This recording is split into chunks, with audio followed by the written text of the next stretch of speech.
নমস্কার সকলকে। একটি নতুন ভিডিওতে আপনাদের সকলকে স্বাগত জানাই। আজকে আমি চলে এসেছি দুর্দান্ত একটি রেসিপি নিয়ে।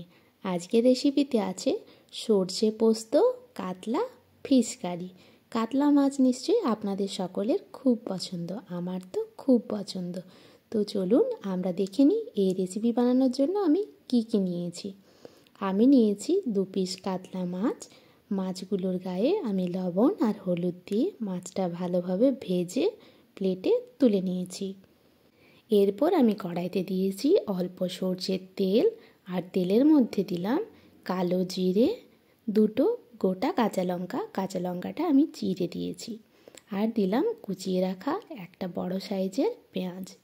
এগুলো আমি নাড়াচাড়া করে ভাজতে থাকবো, লাল লাল করে ভেজে নেব।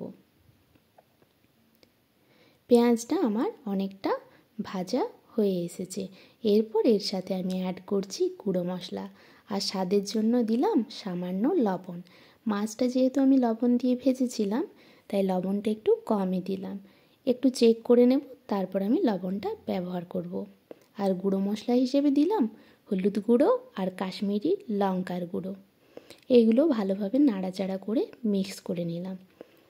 এরপর আমি এর সাথে অ্যাড করব অল্প টক দই। 2 চামচ মতো টক দই আমি ব্যবহার করেছি। দইটা আমি একটু ফাটিয়ে নিয়েছি যাতে রান্নার সাথে ভালোভাবে মিক্স হয়ে যায়। আর টক দই যখন দেব তখন অবশ্যই গ্যাসের ফ্লেম কমিয়ে দেব, তাছাড়া দইটা কেটে যেতে পারে। দইটা দেওয়ার পর আমি রান্নাটা আরও একটুখানি কষিয়ে নেব। অল্প অল্প জল দিয়ে মশলাটা আমি একটু টাইম নিয়ে কষাবো, যাতে আমার মশলাটা টেস্ট হয়। এদিকে মশলাটা আমার ভালোভাবে কষতে দিচ্ছি। আমি 5 থেকে 7 মিনিট টাইম নিয়ে মশলাটা কষিয়ে নেব। আর আমি গ্রাইন্ডারে নিয়ে নেব সর্ষে আর পোস্ত। গ্রাইন্ডারে আমি দিচ্ছি সাদা সর্ষেটা আমি খুব একটা বেশি দিচ্ছি না, 1 চামচ মতো সর্ষে দিচ্ছি, একটু চামচটা বড়ই বটে। আর দেব 2 চামচ পোস্ত। এগুলো আমি ভালোভাবে গ্রাইন্ডার করে নিচ্ছি। আর হালকা ঝালের জন্য আমি দিয়েছি 2টো আরও গোটা কাঁচা লঙ্কা। মশলাটা যখন আমার ভালোভাবে কষানো হয়ে যাচ্ছে, এর সাথে আমি পেস্ট করে রাখা পোস্ত আর সর্ষের পেস্টটা মিক্স করে দিচ্ছি। নাড়াচাড়া করে বেশ খানিকক্ষণ কষিয়ে আমি এটা রান্না করতে থাকবো। মশলাটা যখন আমার ভালোভাবে কষানো হয়ে যাবে, তারপর আমি মাছটা এর সাথে অ্যাড করব। মশলাটা প্রায় আমি 10 থেকে 12 মিনিট টাইম নিয়ে কষিয়ে নেব। মশলা যত কষাবো রান্নার টেস্ট ততই ভালো লাগবে, সেই জন্য মশলাটা আমি টাইম নিয়ে কষিয়ে নিচ্ছি। মশলাটা দেখুন আমার অনেকটাই কষানো হয়ে এসছে, মশলা থেকে তেল ছেড়ে দিচ্ছে।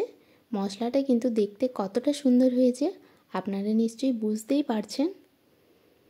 এরপর এর সাথে আমি মাছটা অ্যাড করে দেব। মাছটা দেওয়ার পর মাছটা একটু নাড়াচাড়া করে মশলার সাথে মিক্স করে নেব, যাতে মশলার সাথে মাছটা ভালোভাবে মিক্স হয়ে যায়।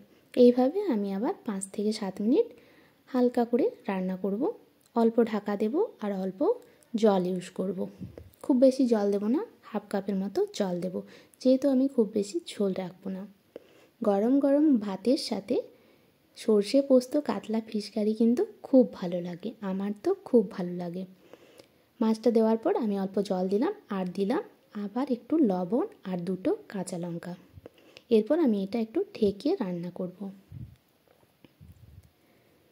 একটু ঢেকে রান্না করছি। এরপর রান্না হয়ে গেলে গরম গরম ভাতের সাথে আমি এটা সার্ভ করে নেব। আমার রান্নাটা কেমন লাগলো অবশ্যই কমেন্ট করে জানাবেন। আর যদি ভিডিওটি ভালো লেগে থাকে লাইক কমেন্ট করে পাশে থাকবেন। আর যারা এখনও আমার চ্যানেলটি সাবস্ক্রাইব করেননি তাদের কাছে চ্যানেলটি সাবস্ক্রাইব করে দেওয়ার অনুরোধ রইল। আজ এখানেই শেষ করছি, দেখা হবে অন্য নতুন একটি ভিডিও নিয়ে। ততক্ষণ সবাই ভালো থাকবেন, সুস্থ থাকবেন। আমার ভিডিও দেখার জন্য সকলকে জানাই ধন্যবাদ।